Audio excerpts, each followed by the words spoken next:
This is going to be a quick video series discussing the Golden Harvest board, more specifically how to navigate the files once you've plugged your SD card or your Saber, if you have a Saber Forge Saber, into your computer.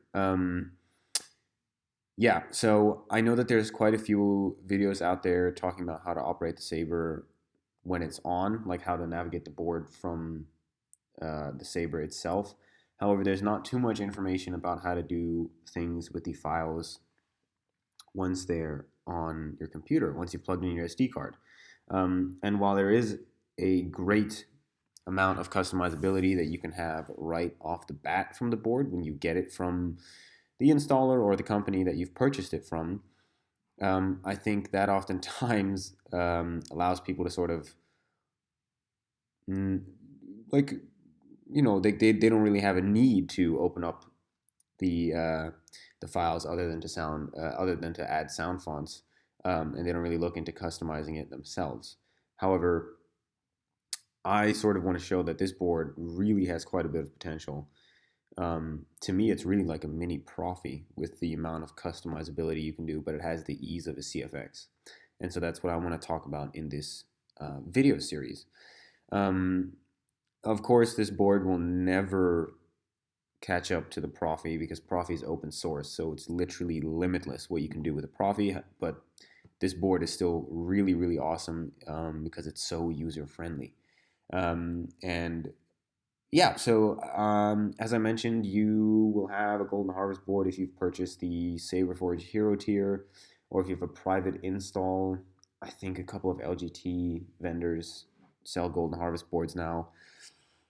I'm going to be very honest and say I would really only purchase a Golden Harvest from a private installer that you trust, that installs Golden Harvest. LGT NeoPixel Sabers are, the boards and blades are fine. The builds are questionable, and the speakers are the speakers are really bad.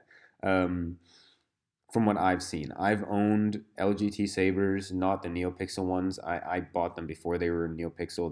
They were just regular setup LGT Sabers. I don't recommend buying them at all. Yeah, I also don't recommend buying Saberforge Sabers. Saberforge Sabers are great if you want a dual, but then I wouldn't get the Hero tier. I would just buy baselit. For how much you're gonna pay for the NeoPixel setup and the Golden Harvest at Saberforge, I would say you might as well go to an installer. I might make some enemies with that, but that is in my experience. I've owned a NeoPixel Golden Harvest Saberforge Saber. The Saber operates fine, but the NeoPixel connector is prone to damage. The speaker isn't great, and I don't like the recharge port. I know that they're changing that, but in the past, that's what it's been like. So for now, I would wait until you buy that. Anyways, not really what this video is about. So what will you see when you open up your SD card? As you can see, this is my Xiphos. This was my Saberforge Saber. I sold it. I still have the backup files. But here's the Saber that I use that has my Golden Harvest. So this is what you'll see when you open it up. And in this video, what I really want to talk about is the general.txt file. I will talk about all these other ones, including this one, in separate videos. So there will be 1, 2, 3, 4, 5 videos about all of these. This one will probably be the longest because there's quite a bit within this. This is your color profiles and blade styles. But today we're just going to talk about this general.txt file. What is this? This is essentially the operation of your board, the command center, we'll say. So as you can see here, the volume, this is not something you can change from the board. While there is a volume control on the board, on the fly with the Saber, this limits that to 45% capacity. So even when the volume is at full on your Saber, it is still only 45% of what the speaker can do.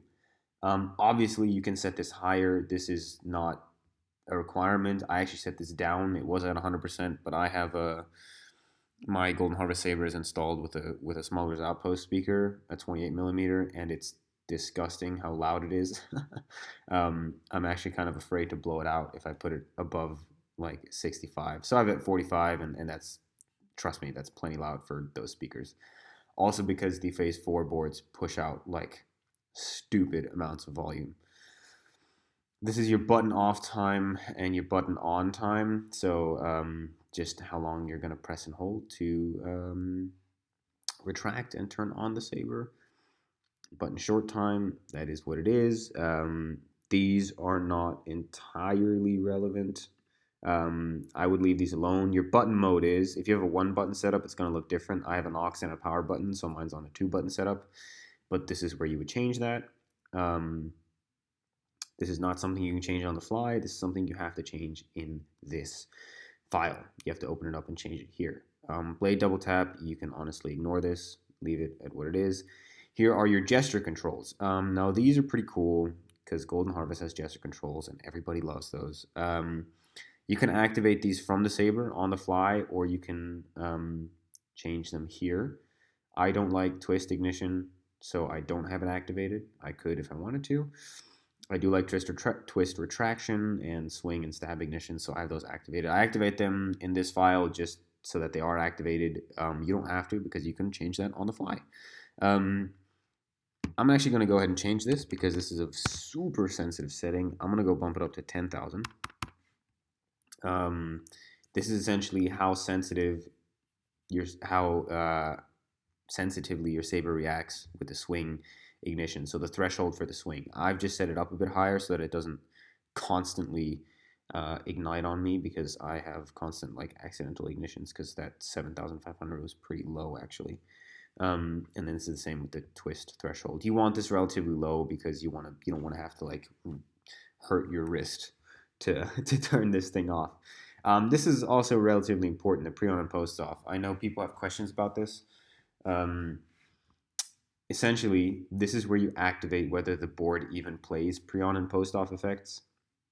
What's also relevant, and you're going to need to go watch the Sound Fonts Explained video, in which I explain how to, basically everything you need to know about the sound fonts on the Golden Harvest, is that you need to name them correctly. But once they're named correctly, you have to activate that the board will play them here. This is not something you can do on the fly. This is something that you have to change in this .txt file. There are 6 different options from 0 to 5. I have mine set at 4, and I'll explain what that is in a second. 0 is that they're turned off, and the board will not play the pre-on and post-off effects. 1 to 5 are all different variations of when and how the board will play the pre-on and post-off effects. I have mine set to 4 because what this does is it works in correspondence with your gesture controls. Essentially, what this is telling the board to do is every time that you push the button to ignite the saber, it will play the pre-on effect. If I use the gesture control to ignite the saber, it will not play the pre-on effect. I like that because it just gives me the choice, and it does essentially the same thing for the post-off. If I press and hold the button to retract the blade, it will play the post-off effect. If I twist off, it will not play the post-off effect. If you don't like that parameter, go to SaberTech, go to their website, find the Golden Harvest v3 user manual, use your Command F function on the PDF, and find out what the different parameters do for the pre-on and post-offs from 0 to 5, and you can choose whichever one works best for you. So this is now your blaster. This you can change on the fly from the board, or you can change it here. This is essentially how you activate your blaster deflections. 0 is just the push of the auxiliary button. I could change this to 1, where I push the auxiliary button once, and then it goes into multi-blast mode, and I have multi-blast mode. I don't need to push the button. I can just swing the saber. I don't necessarily need that, but if I also wanted to, I could change that from the board. From the saber when it's on. I don't need to do that in this file, so I usually leave this alone. But again, you can change that here if you want to. And this is for if you've activated that multi-blast mode. It's what is the threshold for the blaster to ignite, blaster to sound, and this is the disable. So when, after how long will it go out of blaster multi-blast mode? This is just how to get into lockup mode. That depends on what button system you have, so you need to go into the user manual to figure it out. They have the manual for the 1 button and the 2 button. I just recommend reading the one that you have and then setting the parameter that best fits you.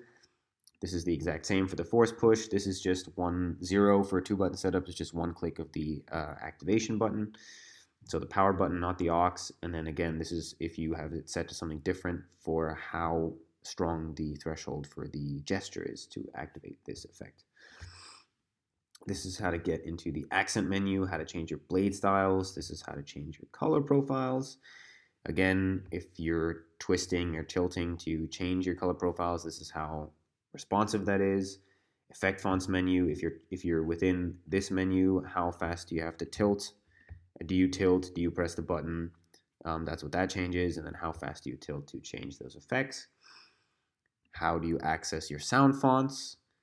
There are multiple ways to access your sound fonts and how to jump through them. So essentially what this does is this one here is to gesture through the sound fonts. You twist and it goes through the sound fonts. So you twist the saber, it'll go to the next one. If I twist it back, it'll go back to the previous one. Or I can push the button and it goes just 1 to the next one. I could set this to 10 and it'll jump 10 sound fonts if I press the button. This will always be jumping 1 button if I use the gesture. This I can change to 10 or however high I want. I have it set to 1 just because I like it that way. How to access your volume control, same thing here that I've explained. It's the same ones as before. And this is how to edit your color profile. So there's something called the Saber Editor, and you can essentially change how that function operates within these settings here. You don't really need to play with this. Most of these you don't really need to play with, except the relevant ones like pre-on, post-off, maybe your gesture controls if you don't activate those from the Saber. But this, for example, I always leave alone. This is just your Saber Editor, how to change that. Ignition LED and retraction LED I also leave alone. There's no need to play with this. This is if your board is installed upside down. You can tell the Saber that, hey, this board is upside down. Usually it won't be, so I just leave it alone. This is your swing threshold. Don't really need to play with this either. These are your motion settings. It's continued motion settings, twist threshold. Excuse me. And swing cooldowns. These are more motion settings. And then this one is also relevant. This is what effect font slot you're on. So this is what this is how your blade is lit. Your effect font slot are your color profiles and your blade styles. And there are different slots for in-hilt LEDs and NeoPixel setups. So you're going to select whichever one you want. I've created my own, which I've set as the first slot. So that is the one that I have selected here. I also will explain the effect fonts in the effect fonts video. This is just how you select which one you're using. This all you can also leave alone, honestly. You don't need to mess around with it too much, but essentially this is how many LEDs are in your blade. I have a relatively big blade, it's 34 inches. So I have it set to 132. You can change this on the fly as well, which is a really awesome feature. I have no accent LEDs, so that's set to 0. If you have like a crystal reveal, you'll probably change that. Your effect fading is just how the effects fade out. If you have USB access, I do not, because you don't need it with the Golden Harvest. If you do, this number will be different. You can also change that if you end up having it, and this isn't set correctly. Power save, accent standby, all this stuff is relatively irrelevant, so you don't need to play with this. And that's pretty much your general.txt file explained. I know that's a lot, but you know, you can go back and watch this video and see what you want to change. When you change parameters in here from the Saber on the fly, what the board does is it creates another file called the general.txt override file. And that essentially overrides the parameters that you've changed within this first file. The great thing about that is that you can change this general.txt file, drag and drop it into your SD card. However, the other changes that you've made will still remain if you leave in the override.txt file. If you don't want that, just delete the override. If you do, leave it in and change what you want here. So that's that explained. I hope that makes sense.